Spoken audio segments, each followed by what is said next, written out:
Play keyboard friends एटा गोटे keyboard application जदि आपण ए कीबोर्ड एप्लिकेशन को देखिए आपण पूरा एंटरटेनमेंट रे पूरा हसी हसी बेदम हेबे। तो बहुत ही बढ़िया एप्लिकेशन ए एप्लिकेशन को जिते आपण ओपन करेंगे आपन को एठी से किसी ऑप्शन देखौछि आपण प्ले कीबोर्ड रे क्लिक करके आपण एठी क्वाटी रे क्लिक कर दियंतु कला परे आपण बे कंप्लीट रे जांतु तापर आपण पळे जांतु सेटिंग रे जाइके आपण एठी माई थीम रे जाइके आपण एठी देखि पारथुबे आपण को ता गुरु सब्सक्राइब कर नियंतु ओडिया धमाका यूट्यूब चैनल को आउ पाखरे थिबा बेल आइकन ऊपर क्लिक कर दियंतु नुआ वीडियो सबुठु प्रथमे देखिबा पई माने इमोजी रो आपन को एठी कीबोर्ड देखौछि बस आपन आकु एठी सिलेक्ट कर दियंतु एबे तळे आपन कीबोर्ड टेस्ट जिबे एठी देखि पारथुबे आपन को सामने रे किछि एम्ति नॉर्मल कीबोर्ड आसी जिवो तो मु जतळे हाय लेखुछि एठी इमोजी भी हाय करूछि।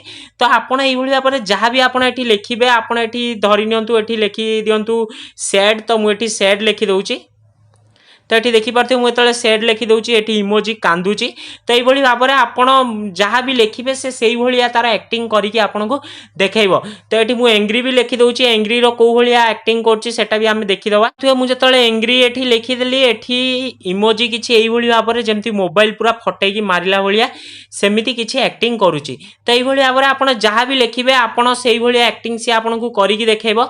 आपन को बास ये जहाँ भी आप टाइप करार अच्छी से टाइप कर दिया कि आपण फोन को आपण कीबोर्ड को बहुत ही अट्रैक्टिव लुक दब। तो ये ऊपर भी देखी पार्थे आपन को बहुत सारा ऑप्शन दे दउची आपण एठी देखी पार्थे टेक्स्ट इमोजी अच्छी सेंड स्टिकर अच्छी। तो ये भाव में आपन को बहुत सारा ऑप्शन मिलूची फेसबुक मिलूची तापर आपण एठी क्लिपबोर्ड जाइए आपण कोनोसी जिंस को एठी डायरेक्ट कॉपी पेस्ट भी करि परिबे। बहुत सारा इमोजी भी मिल जाउची नॉर्मल जेमिति आपन को अन्य कोनोसी कीबोर्ड रे मिले एठी भी आपन को सेम मिलिबो माने जो इमोजी अच्छी सी आपन को एठी किछि माने एंटरटेनमेंट करेबो। तो बहुत ही बढ़िया एप्लिकेशन लिंक अच्छी तले डिस्क्रिप्शन में जल्दी जाइए डाउनलोड करंतु।